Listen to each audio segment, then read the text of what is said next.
Taste the Daily. தெற்கு அந்தமான் கடல் பகுதியில் வளிமண்டல மேலடுக்கு சுழற்சி உருவாகும். அதனைத் தொடர்ந்து வருகின்ற 48 மணி நேரத்தில் காற்றழுத்த தாழ்வு பகுதியாக உருவாகி இது மேற்கு வடமேற்கு திசையில் நகர்ந்து தமிழக கடற்கரையின் பகுதிகளை நோக்கி நகரக்கூடும்.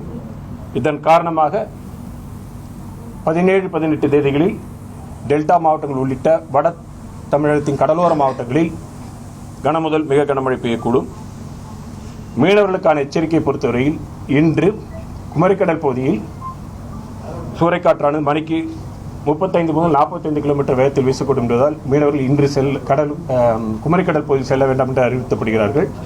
மேலும் 15, 16, 17 தேதிகளில் அந்தமான் கடல் பகுதி, தென்கிழக்கு வங்கக்கடல் பகுதி மற்றும் தென்மேற்கு வங்கக்கடல் பகுதிகளில் சூறைக்காற்றானது மணிக்கு 35 முதல் 45 கிலோமீட்டர் வேகத்தில் அவ்வப்பொழுது 55 கிலோமீட்டர் வேகத்தில் வீசக்கூடும் என்பதால் 15, 16, 17 தேதிகளில் இந்த பகுதிகளுக்கு செல்ல வேண்டாம் என்று அறிவுறுத்தப்படுகிறார்கள். வடகிழக்கு பருவமழையை பொறுத்தவரையில் தமிழகம், புதுவை, காரைக்கால் பகுதிகளில் கடந்த அக்டோபர் 1 முதல் இன்று வரையிலான காலகட்டத்தில் பதிவான மழையின் அளவு 54 சென்டிமீட்டர். இந்த காலகட்டத்தின் இயல்பு அளவு 40 சென்டிமீட்டர். இது 32% அதிகம். மாவட்டங்களை பொறுத்தவரையில் 5 மாவட்டங்களில் இயல்பை விட மிக அதிகமாகவும், 22 மாவட்டங்களில் இயல்பை விட அதிகமாகவும், 13 மாவட்டங்களில் இயல்பை ஒட்டியும் மழை பதிவாகியுள்ளது. நேற்று வரைக்கும் பார்த்தீங்கன்னா 16% இயல்பை விட அதிகமாக இருந்தது. இன்று ஒரே நாளில் 32% இயல்பை விட அதிகமாக இருக்குது. கிட்டத்தட்ட 16% ஒரே நாளில் பரவலாக மழை பெய்த நிலையில் மழை அதிகம். ஓகேங்களா? அந்த லோ ப்ரெஷர் ஏரியா அப்படியே மேற்கு நகர்ந்து அரபிக்கடல் பகுதியில் போயிடும். நாளைக்கு நமக்கு வளிமண்டல மேலடுக்கு சுழற்சி உருவாகி அது அடுத்து வரக்கூடிய 48 மணி நேரத்தில் காற்றழுத்த தாழ்வு பகுதியாக மாறி தமிழக கடற்கரை நோக்கி நகரும். அது எங்கே அடுத்து எப்படி கரெக்டாக எந்த இடத்துல போகுங்கிறது அடுத்து வரக்கூடிய அப்டேட்டில் சொல்லுவோம். இப்போதைக்கு 17, 18 தேதிகளில் கடலோர மாவட்டங்களில் மழைக்கு மீனவர்களுக்கான எச்சரிக்கை கொடுக்கும். சென்னையை பொறுத்த வரைக்கும் இல்லை, சென்னைக்கு மழை பதிவு கேட்குறீங்களா? சென்னைக்கும் கனமழைக்கான வாய்ப்பு இருக்கிறது. அது அடுத்து வரக்கூடிய இதில் சொல்ல போகிறோம். நம்ம வடகடலோர மாவட்டங்கள் மொத்தம் சொல்லியிருக்கோம். நம்ம வடகடலோர மாவட்டங்களில் மழைக்கான வாய்ப்பு இப்பொழுது தற்போது நிலைவரை சொல்லியிருக்கிறது. கனமழைக்கான வாய்ப்பு இருக்கிறது. அடுத்து வரக்கூடிய இது அது நகர்வு பொறுத்து எல்லாம் இருக்குது. இப்பொழுது நிலையில் நம்ம சொல்லியிருக்கோம்.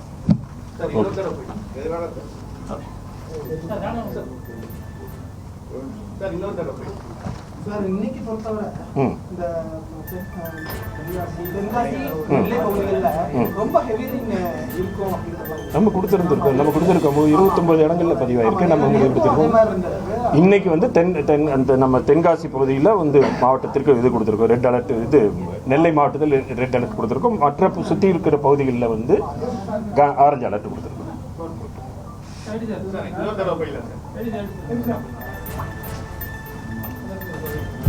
நேற்று மன்னார் வளைகுடா மற்றும் அதை ஒட்டியுள்ள பகுதிகளில் நிலவிய காற்றழுத்த தாழ்வு பகுதி இன்று லட்சத்தீவு மற்றும் மாலத்தீவு பகுதிகளில் நிலவுகிறது.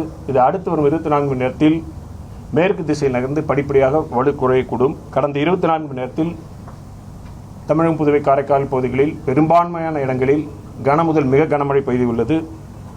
29 இடங்களில் அதி கனமழையும், 81 இடங்களில் மிக கனமழையும், 168 இடங்களில் கனமழையும் பதிவாகியுள்ளது. அதிகபட்சமாக நெல்லை மாவட்டம் ஊத்து பகுதியில் 54 சென்டிமீட்டர் மழை பதிவாகியுள்ளது. அடுத்து வரும் 24 மணி நேரத்தை பொறுத்தவரையில் தென் தமிழகத்தில் பெரும்பாலான இடங்களிலும், வட தமிழகத்தில் ஒரு சில இடங்களிலும் லேசானது முதல் மிதமான மழை பெய்யக்கூடும். கனமழை எச்சரிக்கையை பொறுத்தவரையில் டெல்டா அடுத்து வரும் 24 மணி நேரத்திற்கு டெல்டா மாவட்டங்கள் கன்னியாகுமரி, தூத்துக்குடி, தென்காசி மாவட்டங்களில் ஓரிரு இடங்களில் கனமுதல் மிக கனமழையும், நெல்லை மாவட்டத்தில் ஓரிரு இடங்களில் அதிக கனமழைக்கும் வாய்ப்புள்ளது. ஏனைய தென் தமிழகத்தின் உள் மாவட்டங்களில் ஓரிரு இடங்களில் கனமழைக்கான வாய்ப்புள்ளது. நாளை தெற்கு அந்தமான் கடல் பகுதியில் வளிமண்டல மேலடுக்கு சுழற்சி உருவாகக்கூடும். அதனைத் தொடர்ந்து வருகின்ற 48 மணி நேரத்தில் காற்றழுத்த தாழ்வு பகுதி உருவாகி மேற்கு வடமேற்கு திசையில் தமிழக கடற்கரை பகுதியை நோக்கி நகரக்கூடும். இதன் காரணமாக 17, 18 தேதிகளில் வட கடலோர மாவட்டங்களில் கனமழைக்கான வாய்ப்பு உள்ளது.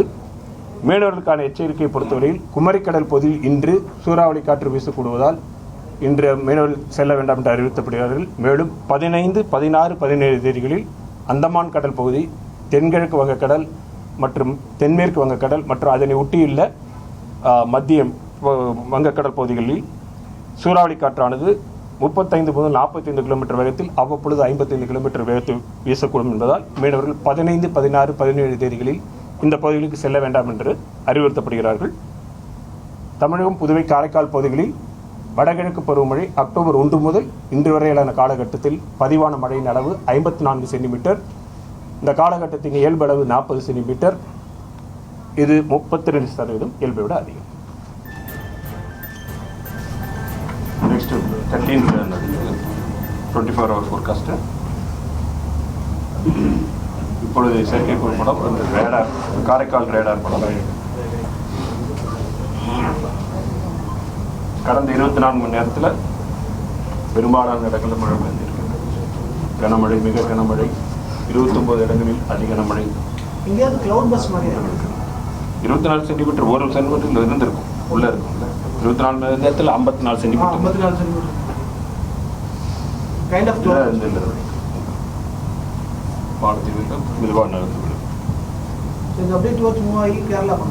கேரளா தாண்டி ஆச்சு, ஆல்ரெடி அரபிக்கடல்ல தான் இருக்கு.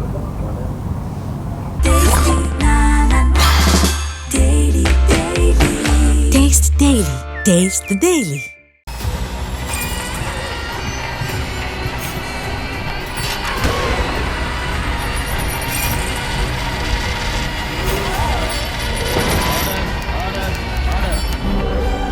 நிகழ்தகவு குற்றங்களின் மறுபரிமாணம். நாள்தோறும் இரவு 10 மணிக்கு இணைந்திருங்கள் நமது நியூஸ் தமிழ் தொலைக்காட்சியோடு.